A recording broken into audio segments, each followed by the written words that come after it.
Show that this has together, baby, because I don't got time to be looking a mess in this stuff, especially them hoes be out there on the internet talking about me. It's supposed to be my fucking friend. Oh, hey, y'all. What's up, honey? Is it on? Is this thing recorded? This is your girl, T.S. Madison, and I am loud, live, and in color on Asking for a Friend Season 3. Bitch, we done made it all the way down to episode 3, and I know you hoes are gagging, because it is so good. Now listen, on today's episode, we talking about friends, friendship, cutting the bitch off, and all that good stuff. Hey, there's too much spray on my shoulder, okay? Watch it. Now, one thing you got to understand, in a friendship, you got to be available for your friend. And if they not available for you, or you not available for them, you can get shit cut off, okay? You can get your shit cut off, like your phone bill in the middle of your show. Ooh, did I say that? I ain't talking about my friend. That bitch wasn't my friend any fucking way. Anyway, I want y'all to understand that by the end of this episode, you're going to learn the aspects and the characteristics of a great friend. And you're going to also learn what pressure do by the end of this episode. So sit back, relax, and bring a friend. Because by the end, they may not be. Get this goddamn hair out of my face. It's over my eyebrow. Oh, God, I look so good. I love you. Thank you, baby.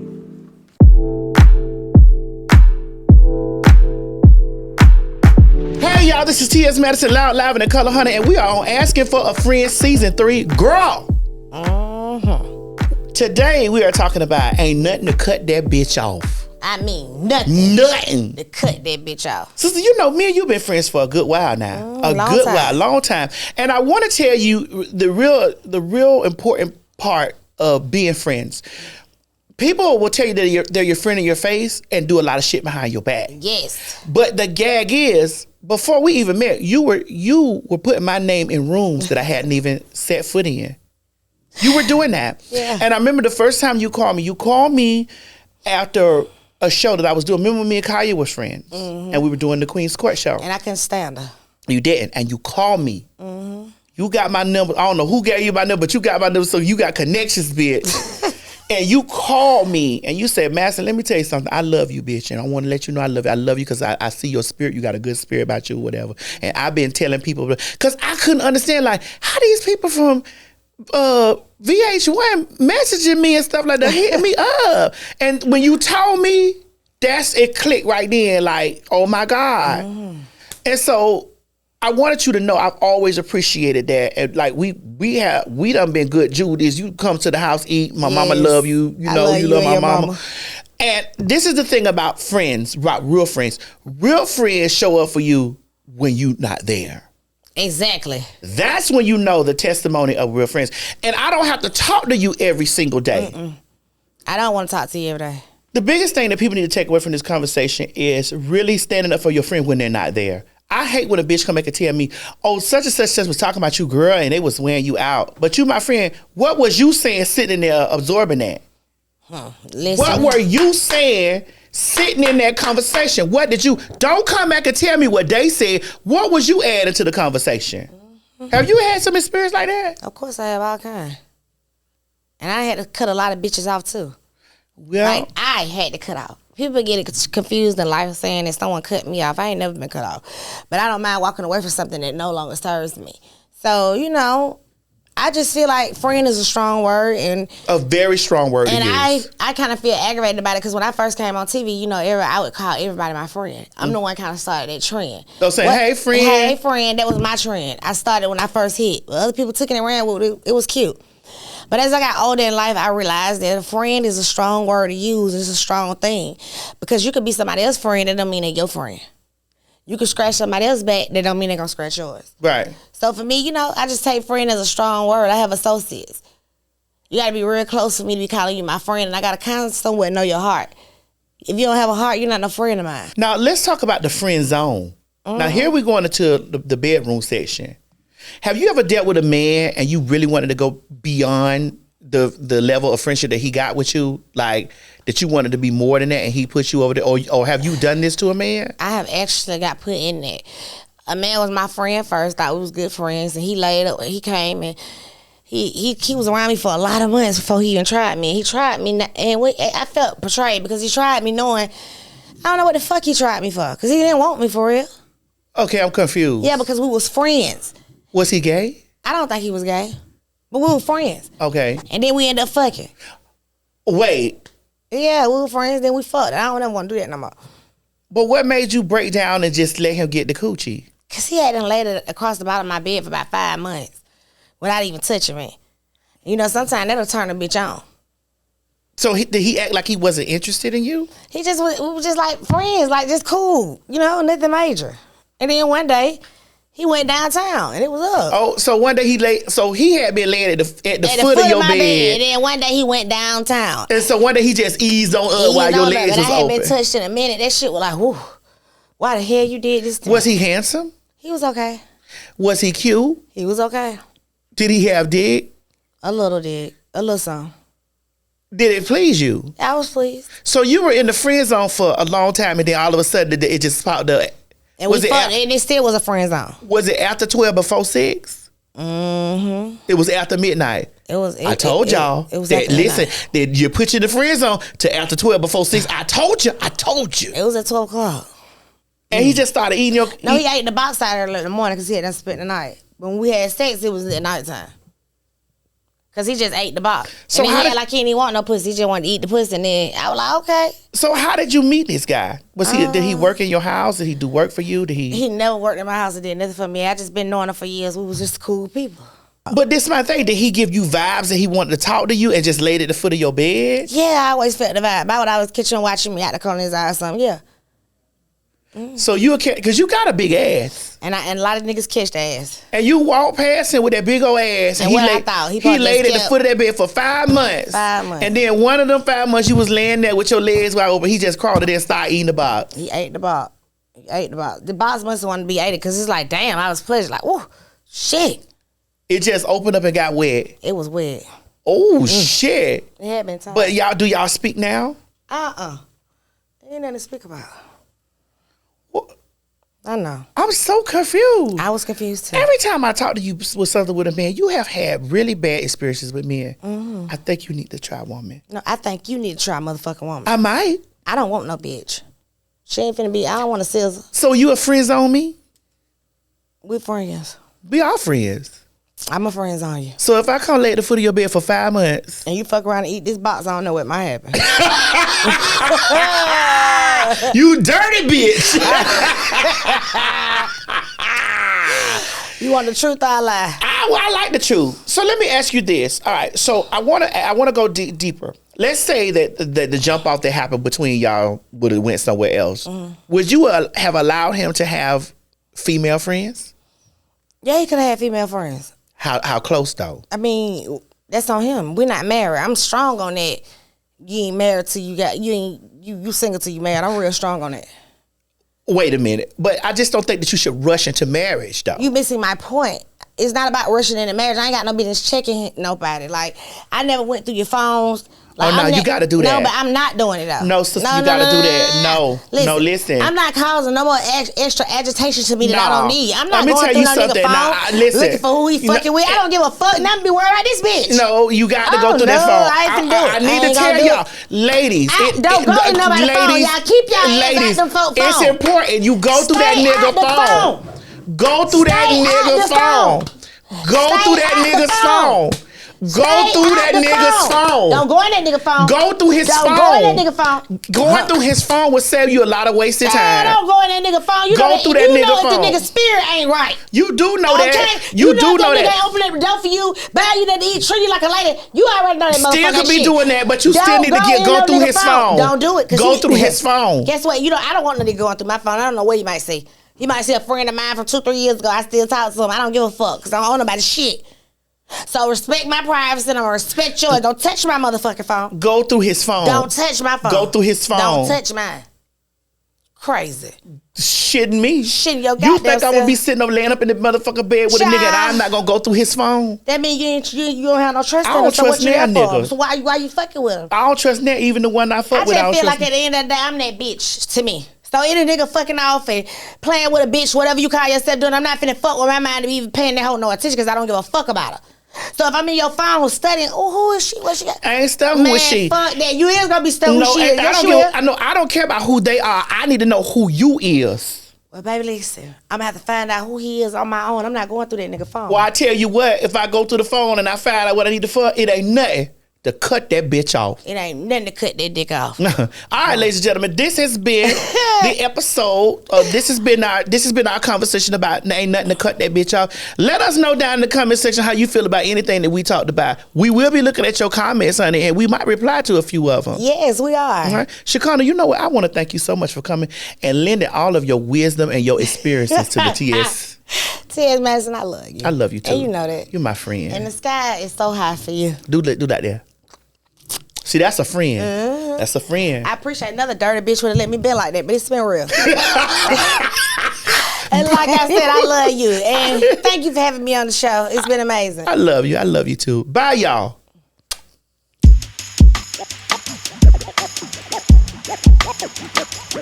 Whew. Well, we have come to the part where we have to talk about a subject that we really don't like talking about. Girls, the friend zone. Now, let me tell you something. The friend zone ain't really a nice zone to be in. Sometimes you got a real close friend that you want to get jiggy with. You actually want to pull them panties around your ankle and see how that thing feel on your back. Whether you laying on your back or whether it's in your back. You know what I'm talking about, ladies. Now, sometimes, gentlemen, the ladies may slide you over into the friend zone. You want to know how you got in the friend zone? How many times she tell you about that nickel that she loved? How many times has she told you about her heart being broken by that boy that she's going back to? How many times has he told you that she 36, 24, 36 and he want her? I done been in the friend zone so many times. But guess what? After 12 before 6 happens to all people, you do the math.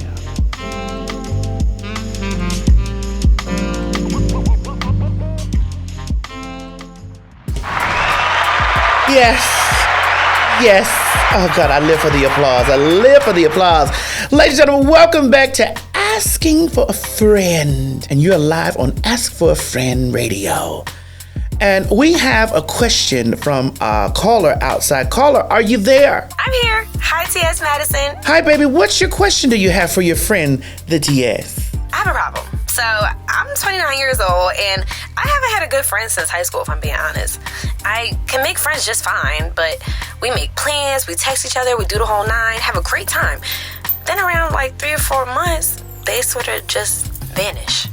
I can't imagine what I could be doing wrong, but I feel like it has to be me because I'm the only common factor. Is it me? Am I the problem? If I can't keep friends at this age, what am I supposed to do? How do I fix this? So you're 29 years old right now, and you haven't had a close friend since you were in high school. So high school, 29, let me do the math really quick. Okay, so that means 10 years ago was the last time that you had a really good, solid friend.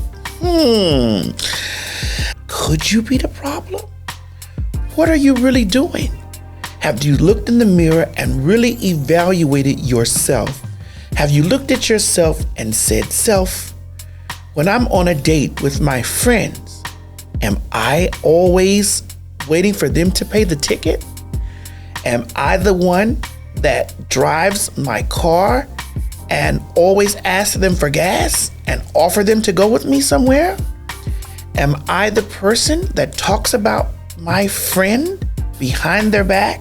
Do I stand in the gap for my friend when others are around talking about them? Because see, let me tell you how friendship works. The best qualities of a friend is showing up for you when you're not there, and showing up for you when you are not expecting them to do so. One thing that I have learned about myself when I'm dealing with somebody as my friend, I'm always loyal. I always pride myself in having their back when they cannot see me. And I don't expect them to do anything for me that I wouldn't do for them. I'm a girl that understands that every human on this earth isn't perfect, and we all make mistakes. And sometimes the little minute thing that we don't say could cause a rift in a friendship. Here's the deal breaker for me when it comes down to calling yourself friend. If we have a private problem and you go to the internet and you make it public, oh bitch, we're done. Because the same way that you could have picked up your telephone to make that video about me, to make that YouTube, that Instagram post, that Twitter post, you could have picked up the phone to call me and tell me that we got pressure. Because if me and you got pressure, know that pressure busts pipes.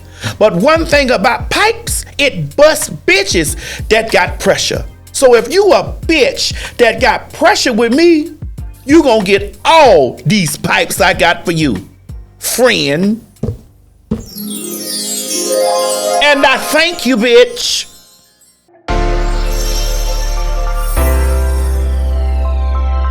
Hey y'all, this is T.S. Madison and we still on Asking for a Friend Season 3, baby. And listen, this is my favorite part of the show. It's called Ask an Expert. And joining me today, because we're still talking about friendships, I have a therapist, right? Yep. And she's going to teach me, because she's an expert in friendship, and she's going to teach me how to really cut a bitch off. Mm-hmm. Atlantis, can you tell the people where you're from, what you do now? Yeah, my name is Atlantis McNeal. I have the brand My Black Shrink. I am a licensed therapist here in the state of Georgia. I do mostly relationships, so that's platonic relationships, romantic relationships, and I really help people learn how to navigate in those relationships, cut a bitch off like you said if they need to, and really just understand how to navigate in this world with other people. Well, can you help me get out the friend zone? Ooh, out the friend zone? Yeah, I'm in the friend zone with this person. I don't want to be friends with them. I want to have sex. Oh, you just got to jump on it. I can't. Okay, well then that's just what it is then. I'm just going to jump on the dig. Now, sister, I know that you really not no stranger to me on the internet. You've seen a lot of stuff with me on the internet, whatever. And I have had a very, let's say, vivid career. Mm-hmm. And in my career, I have experienced lots of people that'll come in, be my friend, turn on me, be my, oh God, I don't even want to say management, but it's the truth. Be working friendships, whatever, turn, am I the problem? I wouldn't say that you're the problem, but what it sounds like is you might struggle with setting boundaries. Boundaries in friendships are so important. Yes. And people don't realize that sometimes they have to set boundaries and it makes them look like the bad guy. I'm going to sit here with you because you are a therapist and I'm going to make a few confessions to some things. I was dating a guy recently and, I actually had to call him and say, you know what? I can't fuck with you, but I shouldn't be mad at you because you were being exactly who you are. Mm-hmm. And I can't be mad with you being exactly who you are. You can be mad. Well, because, I can't be mad, but I should be more mad at myself because there were things that I saw and I was like, nah, that can't be. Or, oh, I'm going to overlook that. Or, nah, and I should have believed them the first time when they showed me exactly who they were, but they also lied to me. It was like, no, that's not it. That's not what I want. I want it to be about us, and But I found out, and it's a new word that I learned in the past year and a half. I found out that he was a narcissist, and I didn't know what that was. I had been called a narcissist, and I was like, what the fuck is a narcissist? What is that? But I do think that we all, as human beings, have some level of narcissistic behavior, especially us black people, having to survive and overcome so many different traumas. Yeah. But I really was like, this person's a narcissist. And then I started looking up what it means. And I started looking up, and I was like, every point, every bullet point, everything is what's going on in our relationship.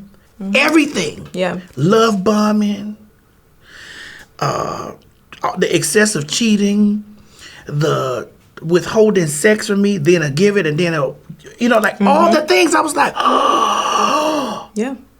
how did I not see this? Yeah. And I think it's because I wasn't really paying attention. I was like, well, maybe he'll change, or maybe it's me, which they'll gaslight you and make you think that this stuff is going on. And so I'm like, oh my God. Yeah.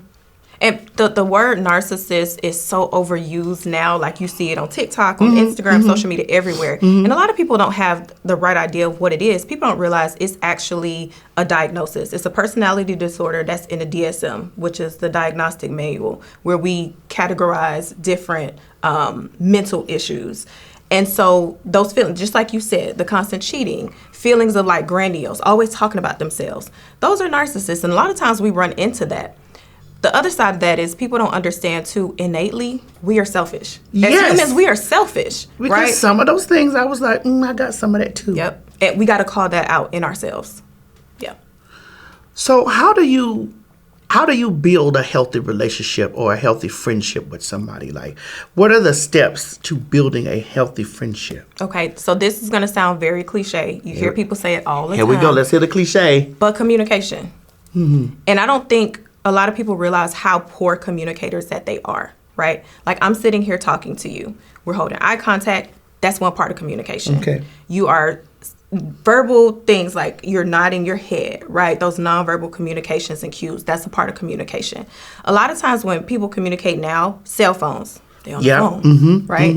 You like, huh? They didn't hear what you said. Communication is huge, and that goes a long way in romantic relationships and friendships too. So think about the last person that you might have fallen out with. Underlying might have been communication. It could have been a huge, big issue, but underlying reason for the fallout might have been communication. Now I'm in my thoughts, and I'm thinking that you're right. Because I think that I don't intentionally do things to try to hurt somebody. This is why I always tell people, if I'm doing something that is offending you, tap me on my fucking shoulder then. Don't wait down the line and let it build up and let it build up and let it build up, because sometimes things are just like a system for me. Like, it's just, I get up, it's like getting up, going to the bathroom, brushing your teeth. It's just like doing it every day. And I have been in a position where somebody told me, like, okay, I don't like what you did. I'm like, I was doing that? And they get angry because it's like, don't play stupid. I'm like, nah, I really didn't know that I was doing that, because this is normal for me. Yeah. And so this is why I think when you say communication is important, it's on both ends. Yep. If somebody is offending you or somebody's doing something, don't wait until it bubbles up to, explode. Yo, I don't like that. Yeah. I don't appreciate that. Don't say that. Nah. Because think about, had that person not said something to you, you would not have been self-aware of where you were the issue in that relationship. And so because they were able to tap you on the shoulder and say, I didn't like that you did that, they communicated. Yes. And whether you guys were able to forge that path and move forward or cut your losses, the communication is what got you there. So what do you think are the most damaging things that people do in relationships, whether they're platonic or romantic? Make assumptions. Make assumptions. I was recently involved with a person, and they didn't tell me that, they were the same thing that I am. Okay. And, I still like them a lot, but I just feel like that they could have said from the door. But also, when I went and looked on their social media, I was like, okay, you wasn't hiding it, but I wasn't looking for it. So am I still to blame for not knowing? Or No. In that instance, I think that the person should have been honest. Honesty is a huge thing, right? And people fail to do that, whether it's for intimidation, what the person is going to say. Or rejection. And so by that person not being honest with you, they didn't give you the opportunity to decide whether you wanted this or not. They took that away from you. Well, and I still like the person a whole lot. And I would have loved to have established some type of, relationship with them. Do I still need to talk to them and say, I would like to pursue something, but is there even a way to even start over? Yeah, I think honesty is such a big issue. And if they started out being dishonest, you got to think about the road ahead. Is that something that is going to be a deal breaker for you later on? But was it dishonest or I didn't ask? That's a good question, but how would you have known to ask? Right. Well, because we weren't having sex. I had told myself that I was going to, because all my relationship that ended terrible, I was fucking them right in the beginning. And I was like, okay, I'm going to take this a different step and I'm going to try something different. I'm going to date first, have sex later. And the later ended up being a lot later. And I kept, we did a lot of kissing, a lot of touching and stuff like that. But I never went for the genitals. And so when I was going for the genitals, it kept moving ahead. And so then my brain started saying like, now when I was younger, this the shit I would do when I ain't want a motherfucking nigga to know what was going on. Now that I'm older, I'm definitely an advocate for people being very upfront and honest about if you're trans, you know what I'm saying? If you're trans, tell. Because, emotions get involved, feelings get involved, and you don't know how it goes, how something would go if you're not honest about it. Like, if a motherfucker would have been like, hey, I was shit, this is new for me, let's do it. Yeah. I'm still playing that in my head. Like, maybe I want to do it, but how do I get over this hump? Deception is still a form of dishonesty. I believe that. So the action of moving the hand, right, shows they were trying to hide something that they didn't want you to know.